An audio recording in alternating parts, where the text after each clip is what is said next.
Hello students, today we will do next topic that is magnetic Lorentz force या फिर हम बोल सकते हैं force on a charge moving in a magnetic field।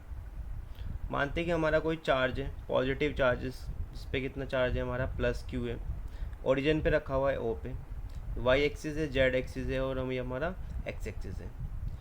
ये रखा हुआ है हमारा किसी मैग्नेटिक फील्ड में, जो मैग्नेटिक फील्ड हमारा किसी डायरेक्शन में हमारा पी के डायरेक्शन में, ठीक है। और इसकी जो वेलोसिटी यानी जिस डायरेक्शन में मूव कर रहा है वो मैग्नेटिक फील्ड के साथ कितना एंगल बना रहा है हमारा थीटा। क्लियर है। तो यानी कि जो उस पर फोर्स लगेगी उसकी डायरेक्शन हमारी किधर होगी, टूवर्ड्स द एक्स डायरेक्शन। ज़रा देखते हैं जरा एक्स के डायरेक्शन में कैसे होगी हमारी और इसका मैग्नीट्यूड कितना होगा हमारा। ठीक है, क्लियर है। यहाँ पे अगर हम इसका कंपोनेंट देखें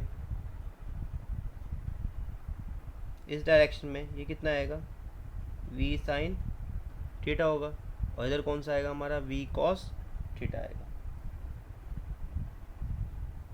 तो यहाँ पे जो हमारी फोर्स होगी F, ये हमारी एक तो डायरेक्टली प्रोपोर्शनल होगी B के,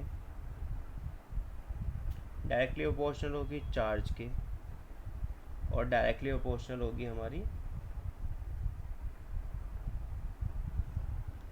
component of velocity perpendicular to the direction of magnetic field. यानी कि V का कंपोनेंट जो किस डायरेक्शन में हो, B के परपेंडिकुलर डायरेक्शन में, वो यहाँ पे क्या है हमारा V साइन थीटा। क्लियर है। तो यहाँ से यानी कि जो फोर्स आएगी हमारी, ये कितना आएगा हमारा, B Q V sine theta आएगा। ठीक है। तो यानी यहाँ से जो F की वैल्यू आएगी वो आएगी K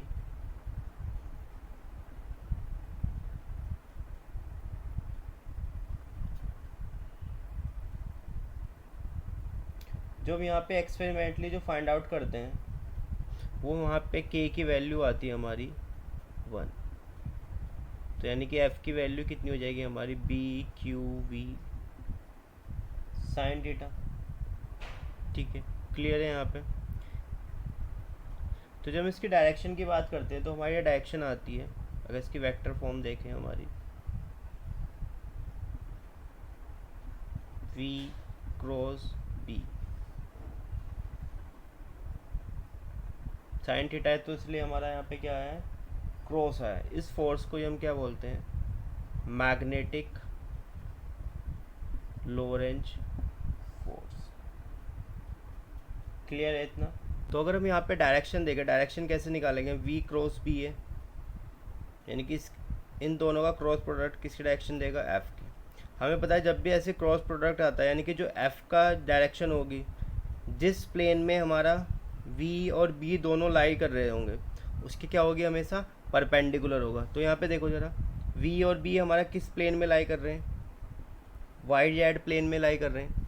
यानी कि जो हमारी फोर्स की डायरेक्शन होगी वो हमेशा इसके क्या होगी, परपेंडिकुलर होगी। परपेंडिकुलर होगी तो यानी मतलब किस डायरेक्शन में आएगा हमारा, या तो एक्स डायरेक्शन में आएगा या फिर माइनस एक्स डायरेक्शन में आएगा। ठीक है। फिर उसके बाद हमको इसको राइट हैंड थंब रूल लगाना है इसमें, इसको फाइंड आउट करने के लिए। जैसे V की डायरेक्शन अगर मैं मानता हूँ, V की डायरेक्शन हमारी है और ये किधर मूव कर रहा है हमारा, मैग्नेटिक फील्ड किधर है हमारा, जेड डायरेक्शन में।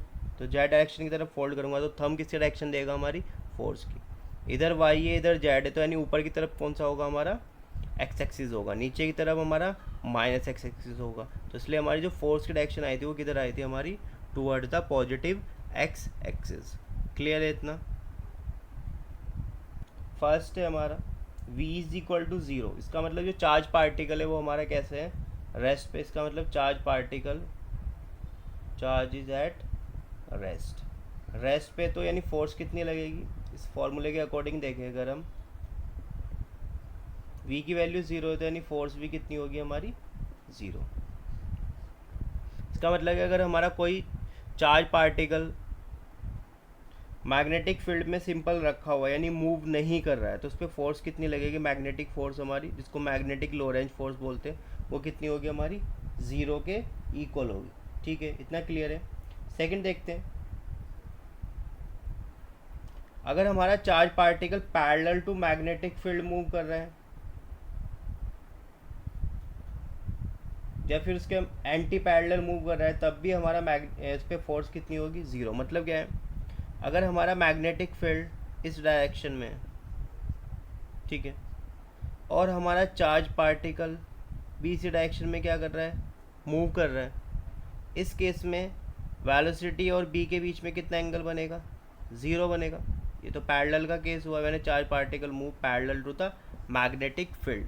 या फिर एंटी पैरेलल मूव करेगा। एंटी पैरेलल का मतलब बी हमारे इस डायरेक्शन में है और हमारा पार्टिकल इधर मूव कर रहा है, तो इस केस में थीटा कितना होगा, 180 होगा। और दोनों ही केस में हमारा साइन 0 ले या फिर हम साइन 180 ले, दोनों की वैल्यू कितनी होती है, 0। तो यानी कि ये 0 होगा तो ये भी एटम हमारा 0 होता है, यानी फोर्स भी कितनी लगेगी, 0। क्लियर है इतना?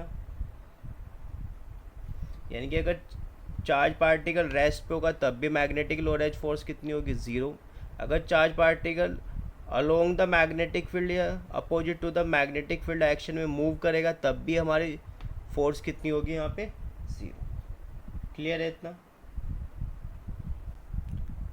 फोर्स मैक्सिमम कब होगी, क्या कंडीशन होगी थीटा की, क्योंकि साइन 90 की वैल्यू क्या होती है, मैक्सिमम कितनी होती है हमारी, 1।